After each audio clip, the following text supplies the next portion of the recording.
First, welcome back to my channel and today's topic is haemoglobin. आज हम haematology के कुछ और एमसीक्यूज के बारे में स्टडी करने वाले हैं और आज मेन टॉपिक है वो हीमोग्लोबिन रहने वाला है। So let's start it. First question is primary function of haemoglobin. Haemoglobin क्या होता है? आरबीसी के अंदर हीमोग्लोबिन प्रेजेंट होता है। आरबीसी का जो हमारा रेड कलर आता है वो हीमोग्लोबिन पिगमेंट की वजह से ही आता है। सो इसका प्राइमरी फंक्शन क्या होता है हीमोग्लोबिन का, जिसको हम एचबीवी बोलते हैं। प्राइमरी फंक्शन होता है ऑक्सीजन को ट्रांसपोर्ट करने का। ठीक है, ये ऑक्सीजन को लंग्स से टिश्यूज के पास लेके जाती है और जो टिश्यूज के पास कार्बन डाइऑक्साइड है वो वापस टिश्यू से लंग्स को देती है। ठीक है, तो इसका जो मेन फंक्शन होता है वो ऑक्सीजन को ट्रांसपोर्ट करना होता है through out the body. Next question is type of haemoglobin is predominant in adult. जो एडल्ट होते हैं, मेल हो फीमेल हो, जो भी एडल्ट है उसके अंदर जो हीमोग्लोबिन का जो मेन टाइप होता है वो होता है HbA1, haemoglobin A1। Adult haemoglobin A1 97% यही हमारी बॉडी के अंदर प्रेजेंट होता है। बहुत सारे टाइप्स होते हैं हीमोग्लोबिन के, जैसे हीमोग्लोबिन A1 हुआ, हीमोग्लोबिन F, हीमोग्लोबिन S वो एबनॉर्मल होता है जब हीमोग्लोबिन S वाला होता है, और haemoglobin C।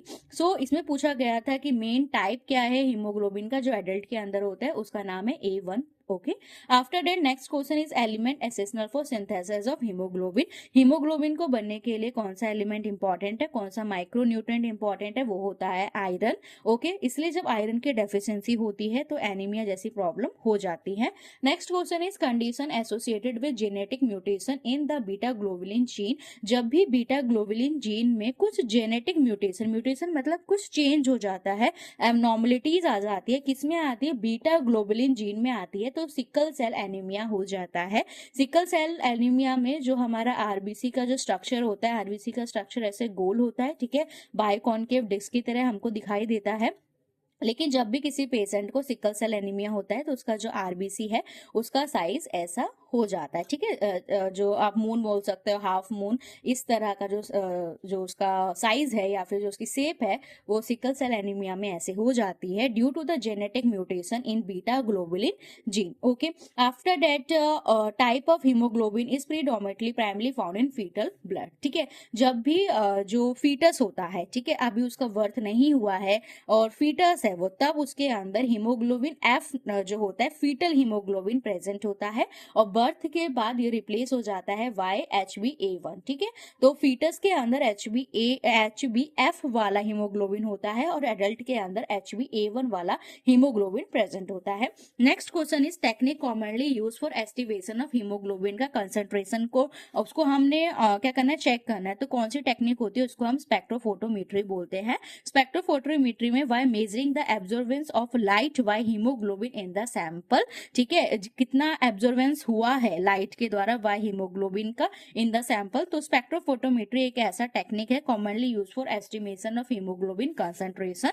Next question is normal range of haemoglobin in adult male. Male के अंदर नॉर्मल क्या रेंज होती है हीमोग्लोबिन की? तो 13.5 से लेके 15.5 ग्राम पर डेसीलीटर होती है। ये वेरी कर सकती है, हर बुक में अलग अलग लिखा हो सकता है और ऑन द लैब के स्टैंडर्ड के बेसिस पे जो ये वैल्यू है एडल्ट की वो चेंज हो सकती है, लेकिन मोस्ट कॉमनली यही होती है 13.5 से लेके 15.5 ग्राम पर decilitre. Next question is clinical significance of measuring HbA1c। आपने सुना होगा कि HbA1c भी एक टेस्ट है। तो इसमें क्या आता है? ये हीमोग्लोबिन का टेस्ट नहीं है, इसमें HB लगा हुआ है, हीमोग्लोबिन है HbA1। ठीक है, ये हीमोग्लोबिन का टाइप तो है लेकिन ये हीमोग्लोबिन को मेजर नहीं करता, ये मॉनिटर करता है लॉन्ग टर्म ग्लूकोज। ठीक है, ग्लूकोज का अगर हमें 3 मंथ का रिपोर्ट चाहिए होता है कि कितना आपका 3 मंथ में कैसा जो ग्लूकोज का लेवल है या फिर जो डायबिटिक कंडीशन है वो कितनी आपकी सही रही है कि नहीं है, कंट्रोल वे में है या नहीं है, तो लॉन्ग टर्म ग्लूकोज को मेजर करने के लिए HbA1c का टेस्ट होता है। Okay, after that next question is condition characterise by the abnormally increase level of haemoglobin. अगर हीमोग्लोबिन का लेवल बढ़ जाता है तो उस कंडीशन को हम पॉलीसीथीमिया बोलते हैं। जब हमारा नंबर ऑफ आरबीसी, जब आरबीसी बढ़ जाएगा तो हमारा जो हीमोग्लोबिन है वो भी बढ़ जाता है, तो उस कंडीशन को पॉलीसेथीमिया बोलते हैं। Most common method for haemoglobin estimation in lab. अब हमको हीमोग्लोबिन देखना है कि फीमेल के अंदर, मेल के अंदर कोई भी सैंपल आया है, उसका हीमोग्लोबिन को एस्टिमेशन हमको करना है, तो उसके लिए कौन कौन से मेथड होते हैं। साइनोमिथोग्लोबुलिन मेथड होता है, साइलीज मेथड होता है और ऑटोमेटेड सेल काउंटर मेथड होता है।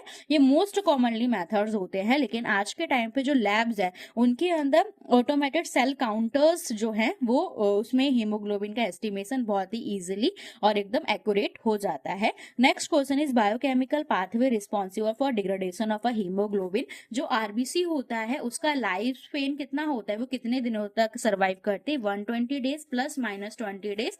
तो 120 डेज के बाद जो आरबीसी है वो टूट जाती है, ब्रेक डाउन हो जाता है आरबीसी का, और उसके बाद उसका जो हीमोग्लोबिन है वो क्या हो जाता है, वो वहां से रिलीज हो जाता है। तो ऐसा कौन सा बायोकेमिकल पाथवे है responsible for degradation of haemoglobin. Haemoglobin को तोड़ने के लिए हीम डिग्रेडेशन पाथवे का यूज होता है, और इससे जो हीमोग्लोबिन ब्रेक डाउन होता है तो लास्ट में प्रोडक्शन ऑफ बिलोब्रीन का प्रोडक्शन होता है, ठीक है। और जो बिलोब्रीन है वो हमारे लिवर में जाके स्टोर हो जाता है। तो हीमोग्लोबिन का लास्ट प्रोडक्ट क्या होता है, बिलोब्रीन होता है। हीमोग्लोबिन ब्रेक डाउन होगा और उससे फिर प्रोडक्शन होगा बिलोब्रीन का, और अगर बिलोब्रीन के जो नंबर्स है अगर वो बॉडी के अंदर ज्यादा हो जाता है तभी हमको जॉन्डिस होता है, जब हमारी पूरी बॉडी येलो हो जाती है।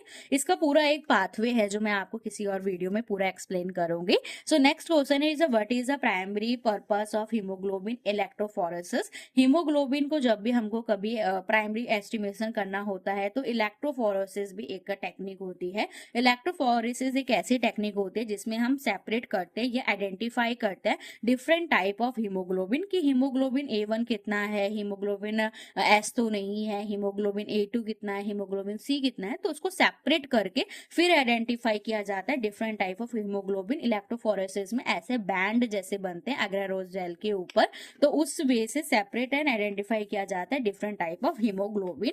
Next question is a laboratory finding is a characteristic of thalassaemia. Thalassaemia और सिकल सेल एनीमिया ये दोनों ही हिमेटोलॉजिकल जो हीमोग्लोबिन के डिसऑर्डर्स हैं, ठीक है। ये हीमोग्लोबिन के डिसऑर्डर्स होते हैं दोनों ही।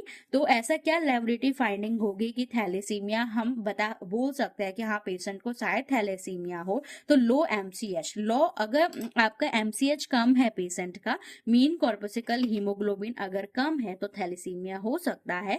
डिक्रीज इन द एमसीएच का मतलब क्या होता है, डिक्रीज इन हीमोग्लोबिन का कंटेंट। हीमोग्लोबिन का जो कंटेंट है नॉर्मली 12.5 इतना होना चाहिए, 13.5 होना चाहिए। उससे अगर इसका जो कंटेंट है वो कम हो जाता है आरबीसी के अंदर तो चांसेस है कि थैलेसीमिया एक कैरेक्टरिस्टिक हो सकती है। Most likely to interfere with accurate haemoglobin. हमको हीमोग्लोबिन को मेजर करना है, वेदर हम कोई भी मेथड से करें, ठीक है, हम उसको सेल काउंटर करें, साहिल मेथड करें, लेकिन ऐसा कौन सा प्रॉब्लम मोस्ट कॉमनली आता है जो कि हमें एक्यूरेट रिजल्ट नहीं देता है, तो वो होता है हीमोलाइसिस। अगर हमारा ब्लड हीमोलाइसिस हो चुका है तो उसमें जो हीमोग्लोबिन है, फ्री हीमोग्लोबिन रिलीज हो जाते हैं प्लाज्मा के अंदर, तो हम एक्यूरेट हीमोग्लोबिन को मेजर नहीं कर पाते हैं।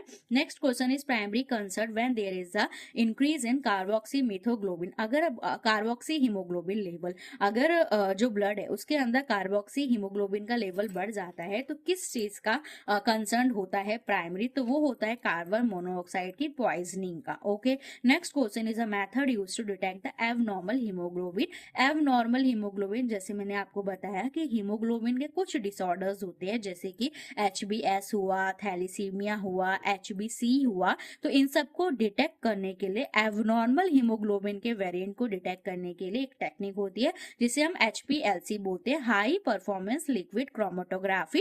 क्रोमेटोग्राफी के बेसिस पे, हाई परफॉर्मेंस लिक्विड क्रोमेटोग्राफी पे हम जो एबनॉर्मल हीमोग्लोबिन के वेरिएंट है उसको डिटेक्ट कर लेते हैं, फॉर एग्जांपल HbS मतलब haemoglobin sickle cell anaemia. Okay, next question is the main effect of mutation in the alpha globulin gene. Mutation क्या होता है कि कुछ भी चेंज अगर हमारे में होता है, चाहे वो फिजिकल हो, केमिकल हो, बायोलॉजिकल हो, ठीक है, सेल्स के अंदर, डीएनए के अंदर, जीन्स के अंदर कोई भी चेंज होता है तो हम उसको म्यूटेशन कहते हैं, ठीक है। और म्यूटेशंस अगर बीटा ग्लोबुलिन जीन में होता है, अगर बीटा ग्लोबुलिन जीन में होता है तो इसको सिकल सेल एनीमिया बोलते हैं, और अगर म्यूटेशन कहाँ होता है, अल्फा ग्लोबुलिन जीन में होता है तो उसको अल्फा थैलेसीमिया कहते हैं। इस कंडीशन में production production of alpha globulin chain. इस कंडीशन में क्या होता है कि या तो प्रोडक्शन अल्फा ग्लोबुलिन जो चेन होता है उसका प्रोडक्शन होता ही नहीं है या फिर उसका प्रोडक्शन कम हो जाता है। Okay, next question is characteristic feature of a haemoglobin C disease. एक सी वाला वेरिएंट भी होता है, इसमें क्या होता है हीमोग्लोबिन सी क्रिस्टल, सी नाम जो हीमोग्लोबिन सी क्रिस्टल्स हैं वो आरबीसी के अंदर दिखाई देते हैं, जिसकी वजह से माइल्ड हीमोलिटिक एनीमिया होने के चांसेस होते हैं। ठीक है, ये तो आज हमने हीमोग्लोबिन के बारे में कुछ एमसीक्यू स्टडी करे हैं, जैसे कि हीमोग्लोबिन क्या कैरी करता है, कौन सा एलिमेंट रिक्वायर है for the synthesis of haemoglobin and the type of a haemoglobin.